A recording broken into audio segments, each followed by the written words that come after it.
Queria te ouvir, Josias, sobre essa quebra de sigilo. Como ele disse, era muito aguardada e alguns até entendem que ela chega tarde, diante de tantas evidências do envolvimento de Bolsonaro no esquema das joias. Mas agora, essa quebra de sigilo, essas informações bancárias podem abrir um caminho para ter mais informações.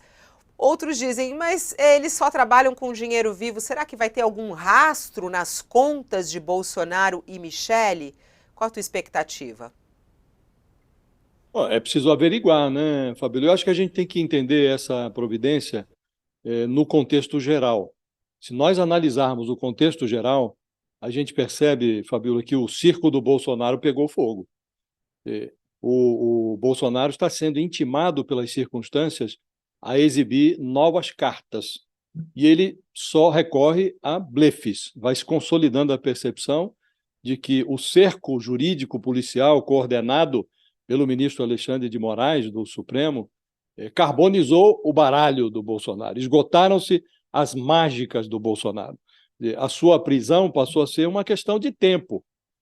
Num novo depoimento à Polícia Federal, o tenente-coronel Mauro Cid vai dizer que vendeu um Rolex da presidência e entregou o dinheiro ao Bolsonaro, seu ex-chefe. O Alexandre de Moraes quebra agora os sigilos bancário e fiscal do Bolsonaro e da mulher dele, a Michele. O hacker estelionatário Walter Delgatti revelou lá na CPI do 8 de janeiro as encomendas golpistas feitas pelo Bolsonaro por telefone, na mesa do café da manhã do Alvorada. Cercado, o Bolsonaro vem recorrendo ao trapezismo moral. Ele disse à CNN que não peguei dinheiro de ninguém, minha marca é a honestidade, sempre será. Diante da informação do doutor César Bittencourt, que é o novo advogado do Mauro Cid, de que o ex-ajudante de ordens vai confessar que cometeu crimes a mando do Bolsonaro, esse tipo de alegação perde o sentido, vira vento.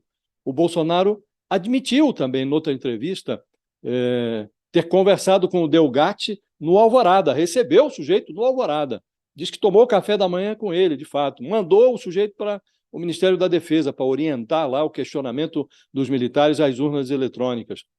E ele alega que há fantasia no depoimento do Delgatti. Ele admite tudo, mas diz que houve fantasia no depoimento.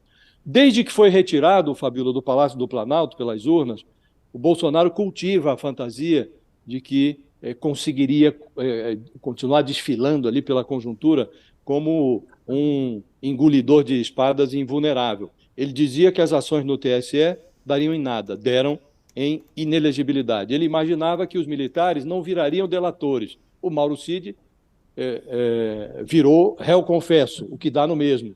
Ele sustentava não ter nada a ver com o 8 de janeiro, porque ele estava na Flórida. O encontro dele com o Delgatti colocou o golpismo na copa do Palácio da Alvorada. Então, o Cid e o Delgatti, Mauro Cid e o Walter Delgatti, eles quebraram as pernas do Bolsonaro. E eles fizeram isso na prisão. Foram colocados lá pelo Alexandre de Moraes. Fugindo da pecha de Novo Moro, o Alexandre de Moraes não quer parecer piromaníaco.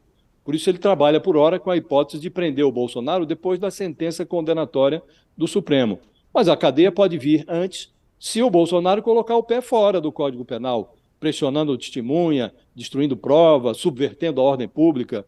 Então, Fabíola, o Alexandre de Moraes e a Polícia Federal, eles não têm pressa, eles têm só perguntas e uma certa disposição para manter esse cerco. A gente vai detalhar tudo isso, que você fez um bom resumo, Josias, sobre a situação atual de Bolsonaro, né? Tudo que envolve ele. Olha só quanta coisa aconteceu nessa última semana, né? Desde essa operação da Polícia Federal em relação às joias, né? E tudo que Incrível a gente vem isso, conseguindo né, de Fabíola? Informação, né? Incrível isso. Você lembra muito bem que essa situação se deteriorou, você lembra muito bem, desde a sexta-feira passada, né? Exatamente No isso. intervalo Há de uma uma semana. semana, o Bolsonaro derreteu. Então, nessa uma semana, muita informação veio, por exemplo, a confissão por parte do próprio Wassef, falando que realmente recomprou, né, os detalhes. E aí, ontem, essa bomba aí do hacker que traz outras informações sobre outros conteúdos. Bom, vamos detalhar, separar tudo isso para a gente poder entender também, juridicamente, o peso de cada uma dessas notícias. E hoje a notícia também do Mauro Cid, que você já trouxe aí, que veio na revista Veja. É a capa da revista Veja de hoje, é o Mauro Cid na frente e falando que vai confessar, né? Eu confesso e o culpado é Bolsonaro, ele que mandou eu fazer.